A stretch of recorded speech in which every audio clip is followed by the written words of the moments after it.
Good afternoon, everyone, and welcome to our webinar. We're thrilled to have you here on this Wednesday afternoon. My name's Allison Omens, and we're here today. I'm the Chief Strategy Officer at Just Capital, and we're here today to talk about a new initiative that just launched a couple weeks ago, the Worker Financial Wellness Initiative. So we're going to walk you through what that looks like. And so let me begin by telling you who's on the phone with us, if we can advance to the next slide, or not phone anymore, always Zoom, or in this case, GoToWebinar. Again, my name is Allison Omens. We have Tyler Spalding, the Director of Corporate Affairs for PayPal, Sarah Kalick, Executive Director of the Good Jobs Institute, and Beth Brocklin, Senior Director of the Financial Health Network. So to give you a little bit more on the agenda, to go to the next slide, give you an overview. I'm just going to talk through briefly what we're actually trying to achieve with this new initiative. Tyler at PayPal is going to walk through his company's experience over the last couple of years.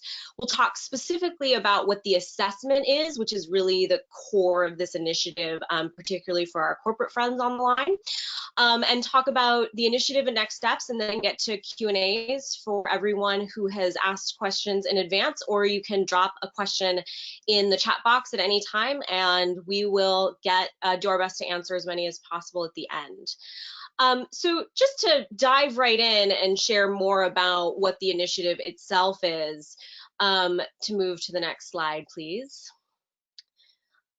You know, the big thing, a number of organizations that, sorry, just to take a step back, business leadership has never been more important. Just Capital has done extensive polling on what the American people say is important for companies to be doing right now. And increasingly, one of the trends that we're seeing, and we're not alone, I think Gallup just came out yesterday on this as well, or Deloitte, that people, workers, consumers are increasingly seeing business as societal leaders, not just as business leaders within their own operations. And we know that business has a significant role to play in addressing the big issues, from inequality, as well as a real increase in racial equity in particular. Since George Floyd's murder and the racial uprisings of this summer, there's been a real conversation in corporate America, and indeed our society overall, about how do we address meaningfully getting to a place of racial equity. And economic inequality and racial inequity go hand in hand. Just Capital did some polling earlier this summer that asked Black Americans, particularly what was the most important thing for businesses to focus on. And the number one issue, both for Black Americans as well as overall, continues to be that a company pays a living wage. And so we really see the nature of this work going hand in hand, both with economic and racial inequities. So in short, again, there's a real moment for business leadership right now. It's never been more important. The organizations on the line today and the founding partners of this organization, or of this initiative rather, are PayPal, who's under the leadership of Dan Schulman, and Tyler will talk more about it, has played a real role in looking at their own workers, and has a lot to share with other companies about the work that they've undertaken.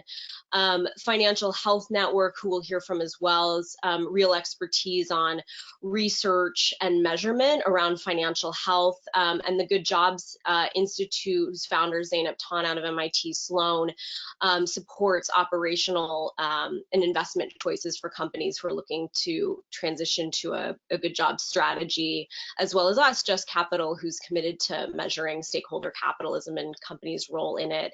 And just overall to say, I think all of the organizations bring deep complementary expertise to the work, and that's why we're really excited to all be partners in this effort going forward. So just to take a moment and talk about the initiative itself, the four organizations are fundamentally calling on CEOs of America's largest companies to conduct a worker financial wellness assessment. And really what that means is we're recognizing that throughout this pandemic, with the racial inequities that we're all seeing sort of come to the light, there's a real moment for CEOs to be and the C-suite and boards to be asking a different set of questions and to be having different data on their workforce and their impact on communities than has been true in the past. And one of the things that we see is important moving towards post-recovery, whatever comes next, is asking a set of questions that includes, are your workers struggling to get by every month? That this is important information for operations, for business outcomes, and for risk associated with brand and sort of other stakeholders watching to see what corporate leadership actually looks like. So the key components of the initiative are, one, we collectively will be creating and have tools and resources to conduct this worker financial wellness assessment. That's really what we're going to be spending our time talking about today. We'll also be creating peer learning opportunities to understand more about what other companies are experiencing and going through. There's also going to be increasingly deep research on both the business and investor case for an investment in workers and seeing workers as an asset as opposed to a cost center. Just Capital's done research on the investor case. And both Good Jobs and Financial Health Network has done a number of work on business outcomes connection to an investment in financial health and security. And then finally, celebrating corporate leadership. We really are, as we sort of started off by saying, recognizing that the moment for business leadership has never been stronger. And so we're looking to partner with businesses who want to be taking on this issue and celebrating leadership and telling a story about what leadership looks like in corporate America through an investment in workers and an understanding of the, as I said, financial health and security of a workforce. So moving on to the next slide. I will introduce Tyler Spalding, who's going to walk through PayPal's journey. Tyler? Thanks so much, Allison, and thank you to the Just Capital team for organizing this webinar. I also want to thank Just Capital, Financial Health Network, and the Good Jobs Institute for their great partnership on this initiative, and thank all of you for joining this webinar as well. I think we're really excited to see what we can do together and to have more companies come on this journey with us. And I think the word journey is really an intentional word choice here because while we have done a lot of things and have focused quite intently on financial health and the financial wellness of our employee population globally, we do still see more that we can do going forward, and we believe that that journey is going to be a continual one, not necessarily one that we will consider complete at any stage. Our journey actually started more than 5 years ago when PayPal became an independently traded company again. We set as our mission and vision for the company at large a notion of improving the financial health of our customers, of the individuals and families that we work with around the world, as well as the businesses that we support through our platform. It's an inherently inclusive mission, one that we have been focused on delivering and fulfilling for several years now. We have also realized, though, in starting to deliver on that mission and vision, that there was perhaps more that we could be doing internally to enable our diverse employee population to achieve their long-term financial health goals as well. One of the things that we learned after initiating an employee relief fund was that some of the ways in which our employee population was looking to utilize that fund were not for the sort of unexpected and really emergency financial hardships that we were expecting when we set it up, but actually for more day-to-day financial events that were a bit that we weren't really expecting. So things like a car breaking down or an unexpectedly high medical bill. We saw some of these applications come into our employee relief fund and realized that perhaps we needed to do a little bit more to understand the financial security of our global employee population. So we conducted a survey. We looked at a large sampling of our primarily hourly and entry-level employees around the world and realized that almost 2/3 of that portion of our employee population were reporting that they had a hard time making ends meet between paydays. For us and for our, for a company of our with our mission and vision, that was really disappointing and really surprising. And so we knew we needed to focus on this a bit more. We knew we needed to take action, really, to live our values and bring them inside the company. So we set about framing out this idea of net disposable income because we also knew that in all of the locations where we operate around the world, we were paying at or above market in those locations. And so we knew something was not quite right. We knew that the market wasn't working, and we knew we needed to have a better understanding of what was really going on in the financial lives of our employees. And so we developed this idea of net disposable income, which is essentially a fancy way of saying, the amount left over after an employee pays for taxes and necessary living expenses like housing and food and some of those kinds of expenses, so that we could have a view into, what is left over at the end of each pay cycle. And we found that that number, that percentage, could be as low as 4% in some locations, and we felt that that was unacceptable. And so we went about setting a goal for ourselves to raise that to at least 20%. And so you can go to the next slide. And we focused on a number of key areas to accelerate on this journey toward at least a 20% NDI figure. I've already mentioned the Employee Relief Fund, which is a program through which employees can apply for grants, and that for unexpected financial hardships, and that program is still ongoing. But we did a number of other significant programmatic interventions. The first is that we granted stock to all of our employees and equity awards. So, stock and ownership in the company is an incredibly powerful enabler of long-term prosperity and wealth creation. And so we made that opportunity available to all employees and have kept open the opportunity for employees to get refresher grants on an annual basis as well.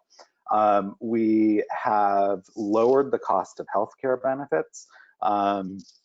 We understand financial health not just to be an income sort of equation, but also an expense, a look at expenses is also an incredibly important factor in understanding how to manage for financial health. And by far the largest driver of expenses and of costs for this portion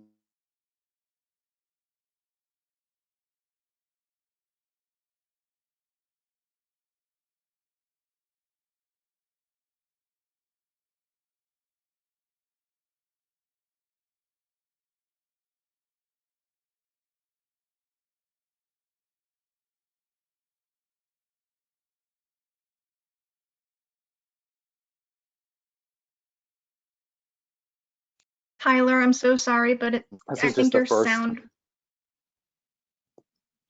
Sorry, your sound went out for about a minute. If you could just maybe back up a tiny bit. Oh, I'm sorry about that.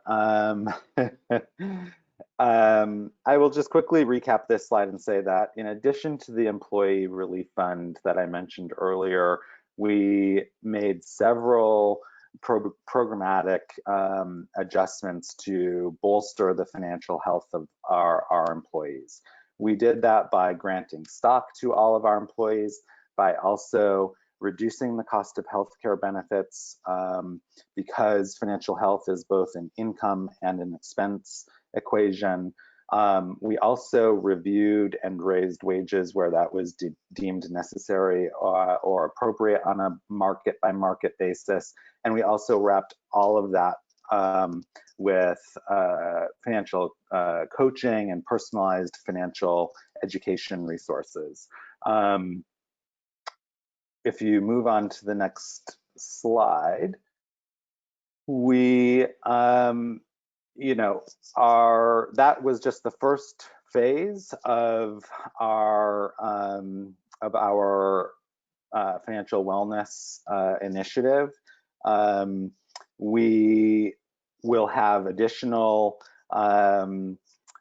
programs and additional opportunities that we will make available to continue on this journey, but the early impact has been significant. I mentioned earlier that we, in some locations, had an NDI calculation as low as 4% in some locations.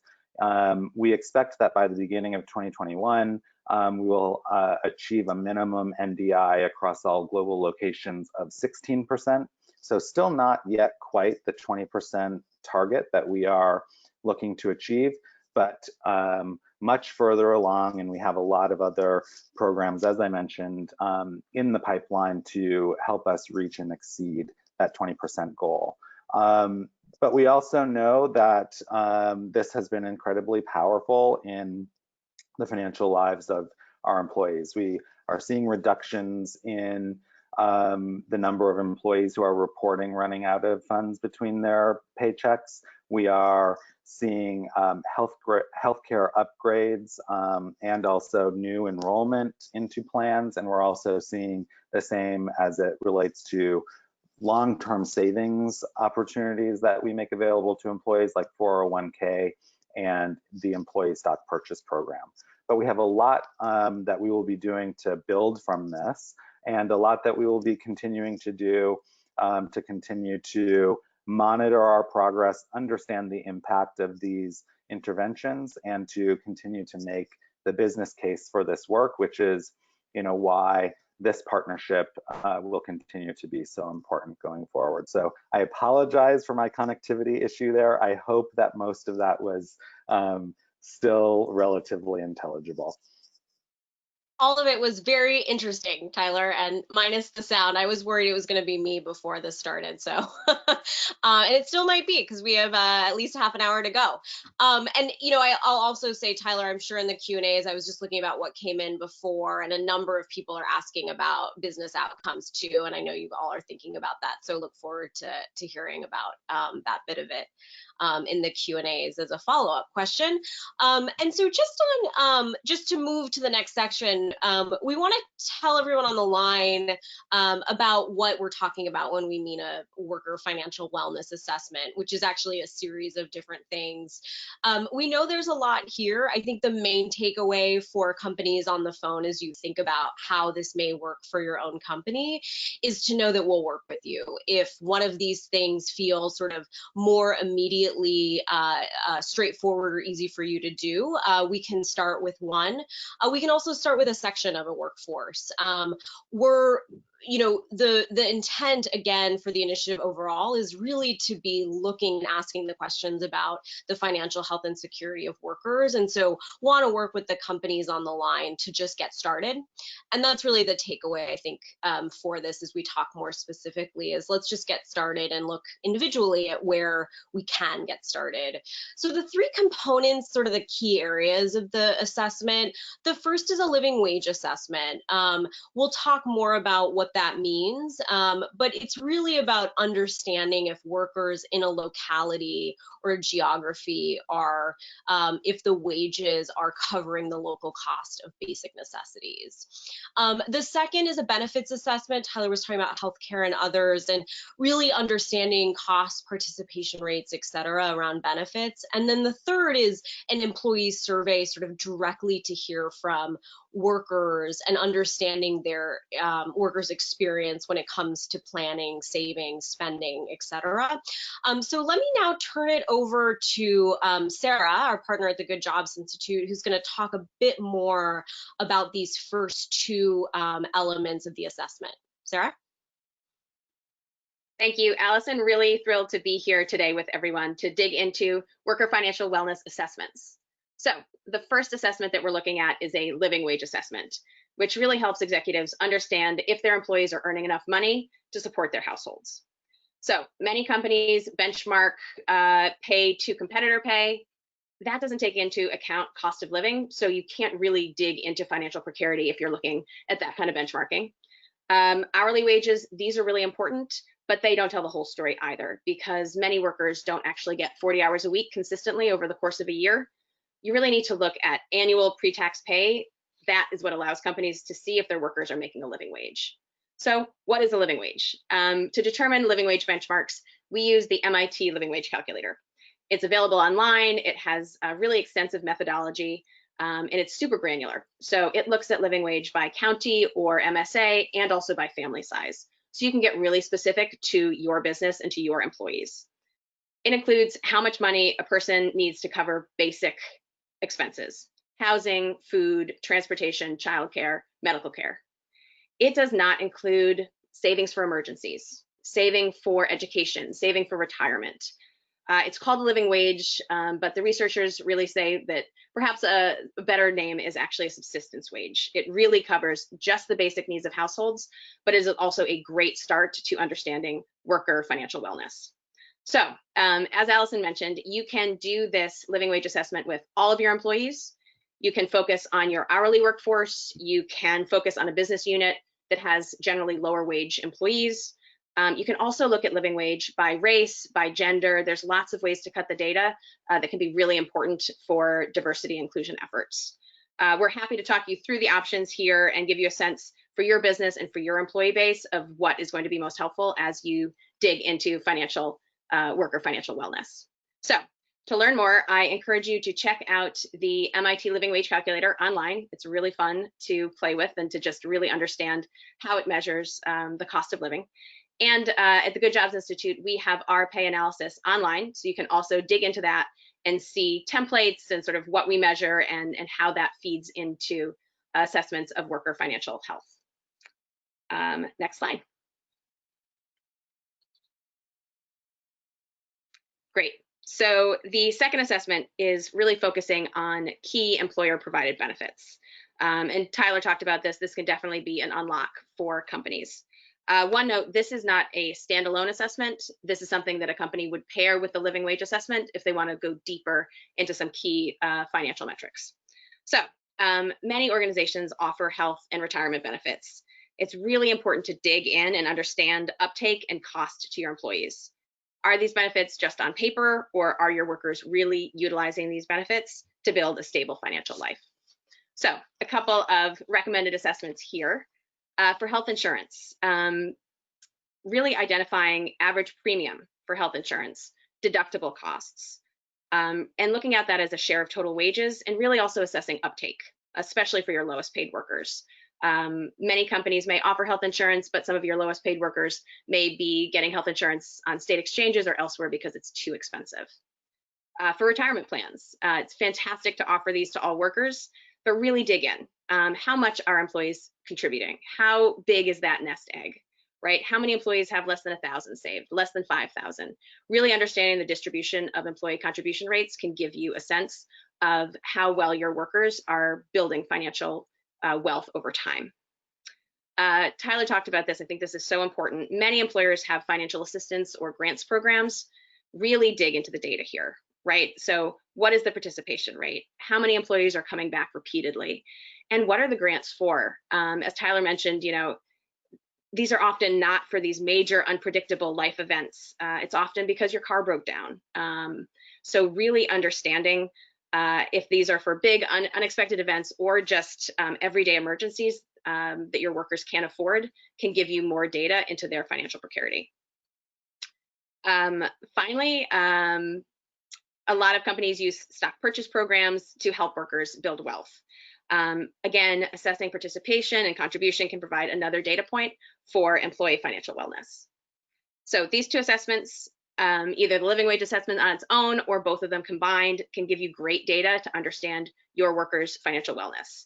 And there's a lot more to learn, especially if you dig in and engage your workers. So thrilled to turn it over to Beth from the Financial Health Network to talk about the third assessment. Thanks, Sarah.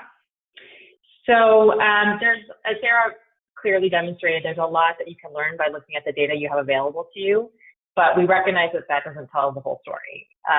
The data is only one facet of financial health, learning from data, but also as an employer, you don't likely have data available to you that can touch on your employees' holistic financial life. There are aspects of their financial lives that you never see.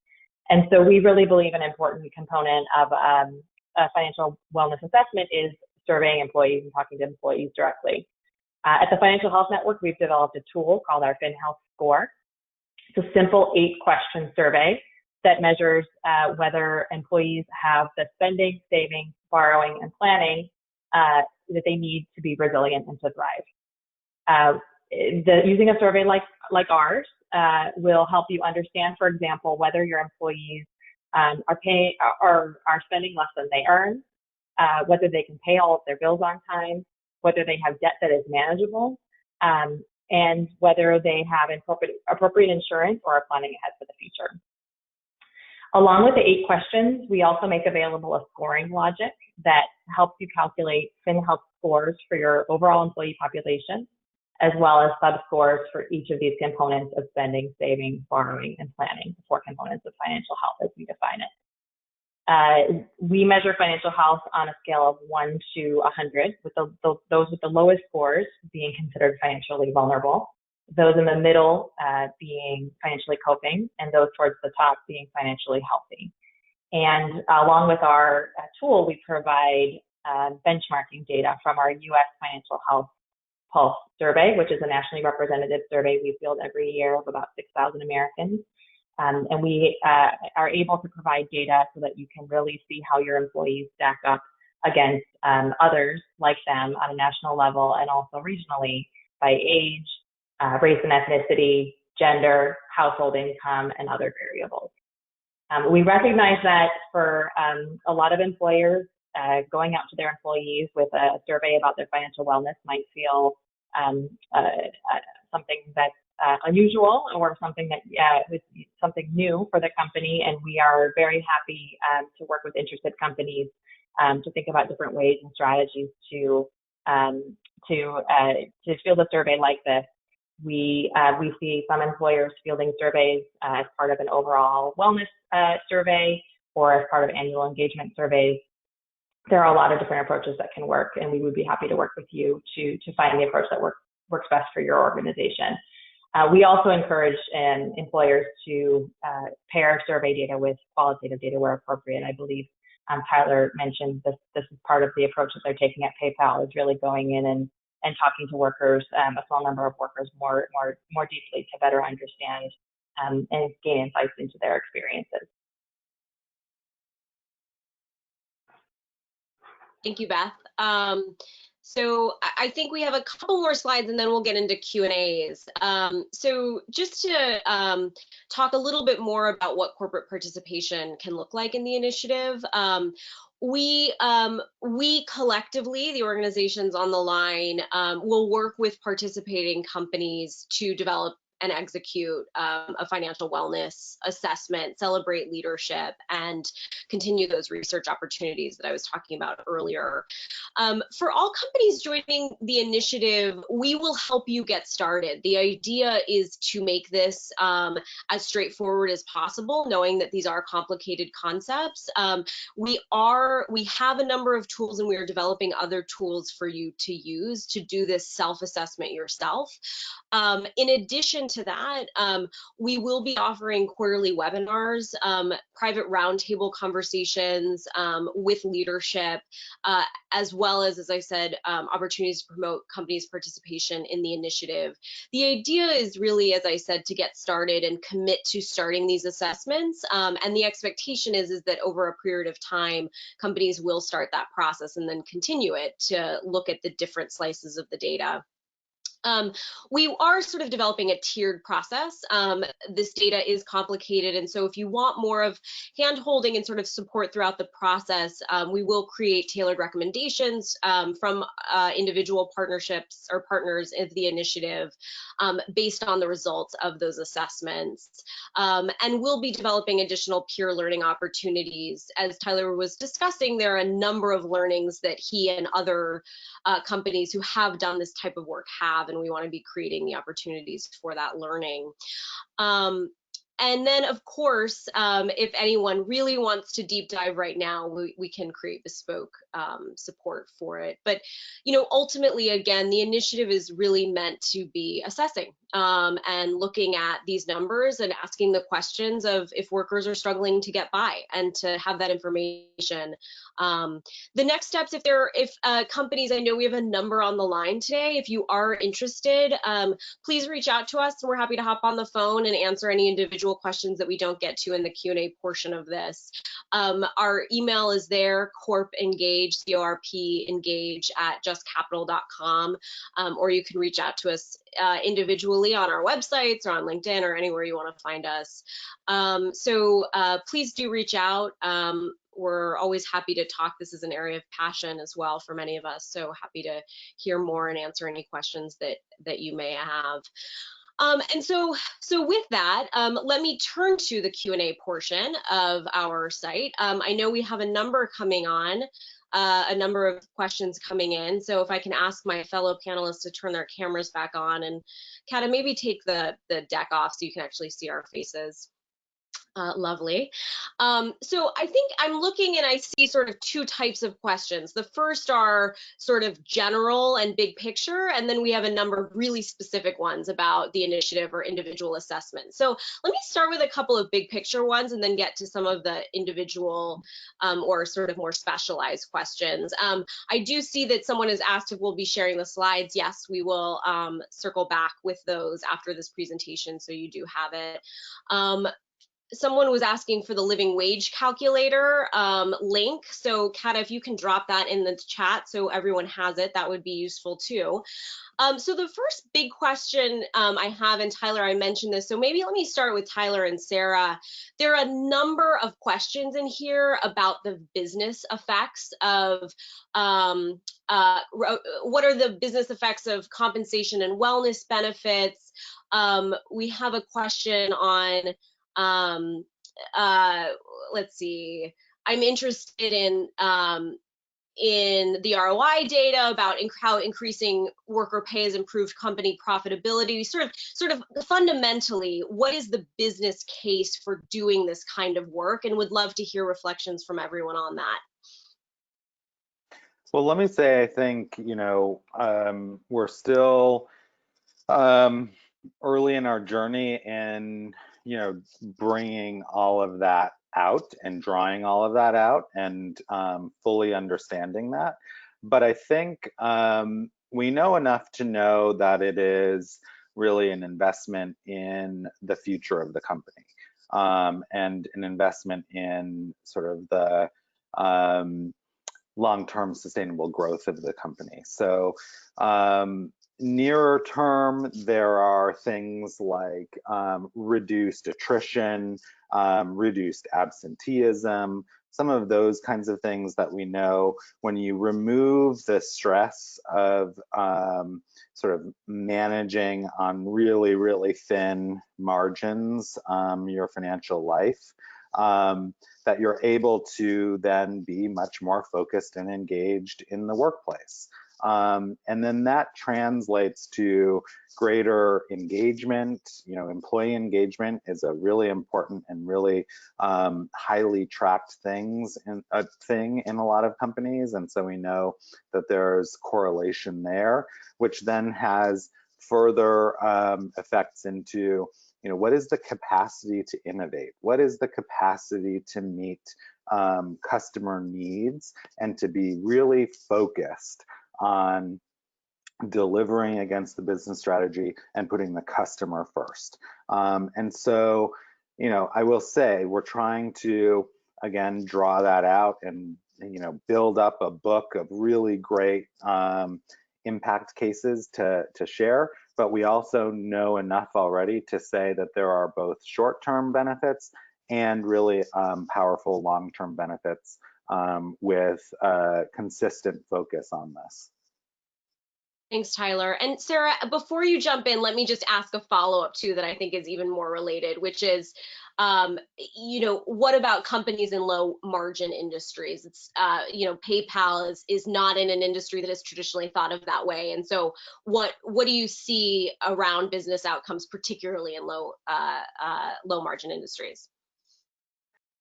Well, I will say I'm learning a lot from Sarah on this too. So I know Sarah and the rest of this group has a lot to share, but I will just say, you know, a couple of things on this. You know, we are a really diverse employee population, and similar to, you know, a lot of other companies, there are high wage earners and there are lower wage earners, and there are, you know, salaried employees and there are hourly employees, and there's a big range. And so I would say one thing to that effect is, like, really, you don't have to necessarily look at everyone right away. You can look at, you know, a more focused segment or a sort of a lower tier, lower band of your wage earners first, and then, you know, there are lots of ways to get started and then build around that. And then I will also say, you know, one of the other frequently asked questions is, you know, we are a higher wage, you know, sort of employee base in general. And so, like, how could this possibly, you know, be relevant to us? And I would say, there again, like, we were very surprised by what we learned, given our mission and vision, and also what we knew about what we were paying in all of our markets around the world and the benefits that we were making available to our employees before this. And yet, we still identified so much more that we could go out and do in service of our mission and vision, and in service of this idea of, you know, bolstering the financial security and wellness of our global employee population. Thanks, Tyler. Yeah, and I'll say at the Good Jobs Institute, we work primarily with retailers, restaurants, call centers, senior living, companies that have large, traditionally low wage workforces. And many companies come to us because they're in what we call the vicious cycle. They have really high turnover and absenteeism and call outs. And this is often driven by, you know, the fact that their workers are working second job, a third job. They're really living in financial precarity. Their car breaks down, they can't come to work. All of this instability at the employee level leads to operational challenges. So stockouts, inventory challenges, your stores aren't clean. You know, you have such high turn that, you know, people are barely trained, and your managers are just on a hamster wheel. They're at the cash register instead of hiring and developing people. That means your customers aren't getting, you know, being connected to the services or the products that they're looking for. that means your profits are going down. So you have to cut something. Companies often cut labor because it's such a big budget line. And then that just drives more turnover. So, one of the first things that we work with companies to do is really stabilize their frontline workforce, and wages and benefits are a huge, huge part of that. They're not the only thing, right? So, if you just, well, if everyone wants to increase their wages to $20, go for it. But that may not totally solve your problem, right? We also look at operations and job design and all of the things that get in the way of employees really making a great contribution and being productive. But really stabilizing your workers is a great first step, and wages get there. So there's lots of data on ROI. There's lots of great research on the impact of financial precarity on people's ability to pay attention and be empathetic and be present at work. So check out, we've got a guide online through this initiative, and there's lots of other research. We're happy to share it.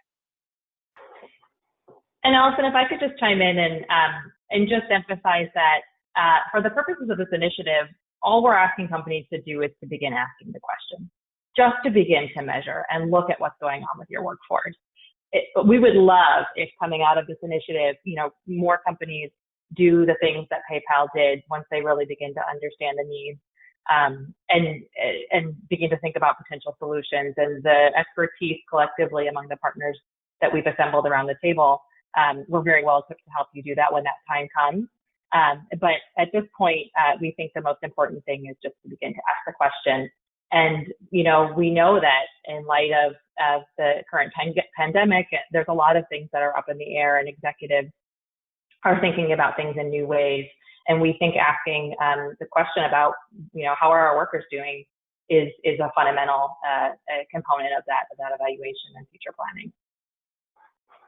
Thank you, Beth. I'm just looking at another question that had come in around how to balance a reasonable return to workers and shareholders. And, is there a win-win, or are you facing off against shareholders? And, that's a lot of what Just Capital does too. And I think that, to your point, fundamentally what we're doing is saying start looking so that you can make informed decisions about where each dollar goes, but that without having that information, you're sort of missing a very valuable step that really can have business impact or business outcome impacts. And so what does that really look like? So very interesting. So let me ask Tyler and Beth, we have a couple of questions, Tyler, specifically on how PayPal did it.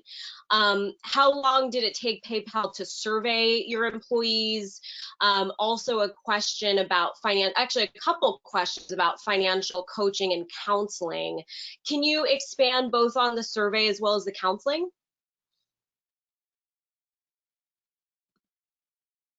Am I frozen? Sure. So I think the survey, can you hear me okay? Yeah.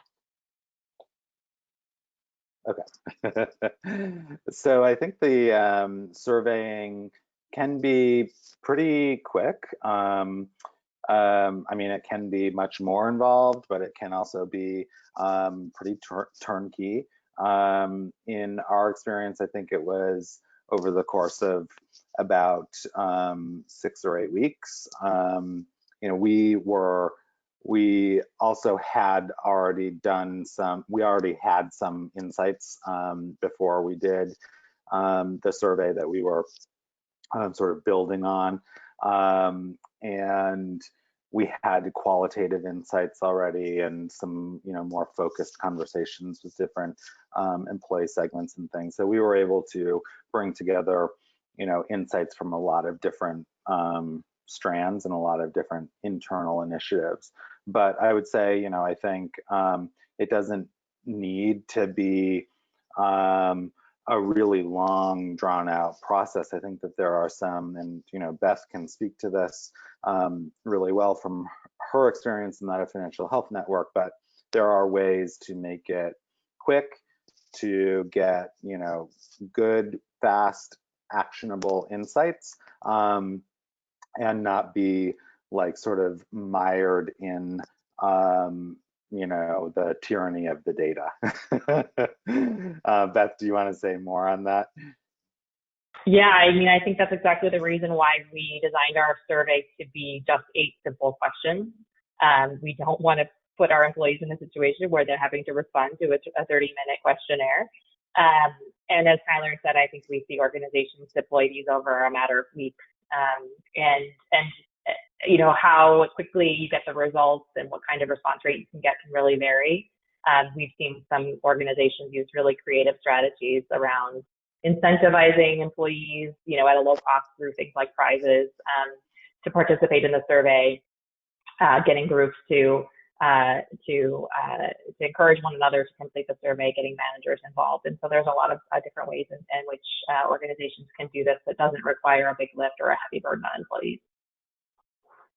And depending on, you know, your company's sort of flows and how you organize some of the things, there are ways that you can sort of embed this in your other cycles of doing work, whether that's regular pulsing of your employee sentiment or other ways in which you're getting employee feedback throughout the year. You can sort of embed it that way too and make it even easier. And then the other question was around financial coaching and different resources there. I would say, like, we've been just trying to maximize a bunch of different relationships. I'm happy to share more coming out of this conversation about some of the insights that we've had, but I think, you know, making sure that employees have access to information, that everyone knows sort of not only the benefits that are available to them, but also then have, you know, pathways to more individualized products, whether that be tools and trainings and content and knowledge resources, or deeper connection with coaches or you know, advisors who can go really deep. We're looking at that full range of what are the coaching needs of our employee population, and how do we build, you know, clear pathways to all of those opportunities. And that's an ongoing area of focus, and happy to share more. Maybe we can do another one of these webinars that's, you know, specifically focused on that too, because I know that there's a lot to talk about as it relates to financial education. Thank you. And as I'm looking at these questions, I think there are a number of areas that we could even do follow-up webinars on. You know, very specific questions about how you measure living wages and other incomes, Social Security, second jobs. And so, but I'm not sure we're going to get to all. So let me just try and answer some of the questions pretty quickly, and then see if there are any big ones that we need to answer. But if anyone does have specific questions on specific elements of this, we're very happy to just to help you individually with what those things look like. So just a couple ones. Is there a cost to this? There's no cost to joining and doing this assessment. We will support you on that and show you how to do it. There is a cost if you want more support along the way, as well as deeper peer learning opportunities. But come talk to us about it. Again, the point is really we're 3 nonprofits and a company that has deep values, and so we really do want to advance the mission of financial health and security, and that's the point of this initiative. And so happy to work with everyone in any capacity that will help that mission. And Allison, can I just chime in on one quick thought there, which is, I think also, you know, there have been so many conversations recently around how we need to upgrade capitalism, and you know, how the system also, you know, isn't working for many of the people that, you know, need it to work for them most. And you know, I think part of the call to action that really motivated our organizations was this notion of, like, you know, upgrading capitalism doesn't need to be this big, you know, idea out there that we don't know how to advance. Like, it can start with us, and it can start with our workers and our employees, and we can make a real tangible difference. And we can do that inside of our organizations, and then collectively with each other and the other companies that are going to, come into this tent and into this partnership with us, we can collectively make a real difference. Learn from each other and help to move the needle on this and show that there's that there's a will and that there's impact to be had by doing some of these really tangible things. That's so true, Tyler. So much of what Just Capital does, as you know, is just on stakeholder capitalism and sort of talking about advancing the concept and adoption. And one of the reasons we all created this is to say, we get so many leaders coming to us and saying, yeah, but what does that actually mean? And this is really one of those first steps that I think we all see as like a signal and an important piece of information that completely directly connects to this broader idea of what does it mean to be a stakeholder-driven leader these days. So thank you for saying that. Let's see. So, what if we've already done these assessments? Can we join the initiative? Yes, absolutely. We absolutely want companies who've already looked at this kind of information and want to be celebrating that you've done that if you're looking to do that publicly. So please do reach out. Do I have to affiliate publicly with this initiative? No, you don't.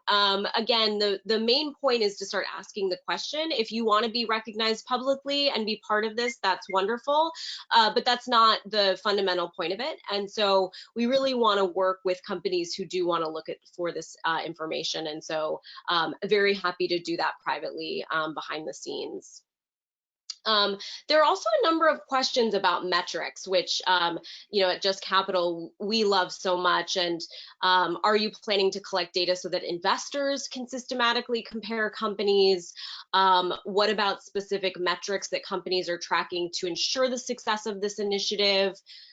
So let me answer the collecting the data point, and then let me pose maybe this question to the group as we close, as we get closer to time. The question about collecting data so investors can systematically compare companies. I do think, and I don't want to speak for all of our partners as well, but one of the points here is for all stakeholders to begin in the long term understanding companies' impact on issues like financial health and security. And so the ultimate objective is most certainly to be tracking things like what is a company's commitment to worker issues, including compensation and benefits. That's not sort of the immediate point of this initiative, but we are very aware and working and talking to institutional investors and others who are similarly asking these questions because they also are seeing the research on business outcomes and sort of instability and sort of the broader impacts. And so let me ask everyone else to reflect on that point, as well as this question about specific metrics that companies are tracking to ensure the success of this initiative and the involvement of the company's board. So let me reframe that in a way that's maybe more of a question. Do you feel like this is an area that the C-suite and the directors are going to begin looking at more? I mean, both in the context of this initiative, but what does success look like for us in 3 or 5 or 10 years? And do we get to a place where this really is a board level conversation that happens every quarter?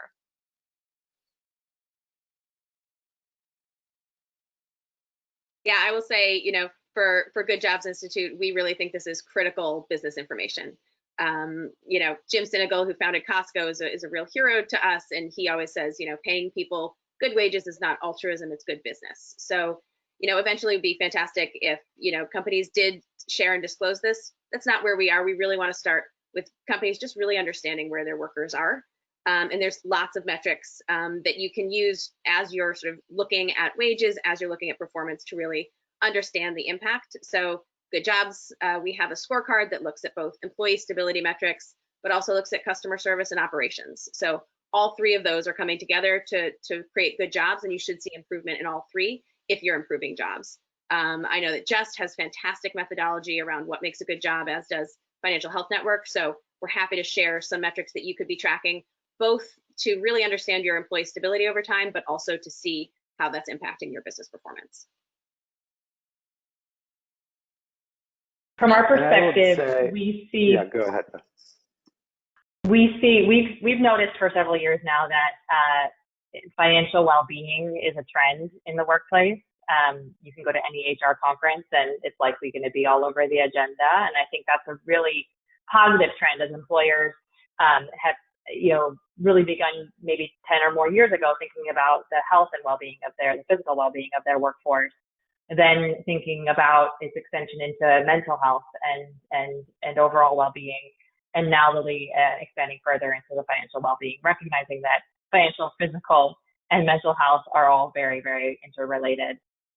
But we also know that many employers are looking at a very limited set of metrics to understand the financial well-being of their workforce. They may be looking at 401k data, maybe they're looking at health data, but few employers are taking the holistic approach to understanding their employer needs that we're calling for through this initiative. And so I think from my perspective, we'd see success in a few years if more and more large companies with significant percentages of workers, large workforces in the U.S. were conducting these kinds of assessments to really get a deep and holistic look at their workers' well-being. And I would just add that I think also, boards and other stakeholders, over the long term, I think should also be asking and inquiring about this from the perspective of competitiveness. Are your human capital strategies in line with, where you're looking for the company to go and for how you're looking for the company to grow and meet the needs of its customers over the long term. I think, this is an important area to look into and to understand, how competitive are we actually in being able to attract and retain the best talent, and to ultimately then also meet the needs of our customers and our other stakeholders. And so I think there's a very clear line between this and, long term, is the company implementing everything that it can to ensure long-term viability and success. Absolutely. Well, I think that's a great place to leave it. So thank you all so much for joining and for your partnership on this work overall. I know we're really excited to keep going and keep moving forward. So for those who've stayed with us, please do reach out. I'm happy to have one-on-one conversations and answer any questions you may have. And looking forward to advancing this work. If ever there was a moment that it was critically important to be working on this, I feel like it's now. So thank you again, and have a lovely afternoon. Thank you.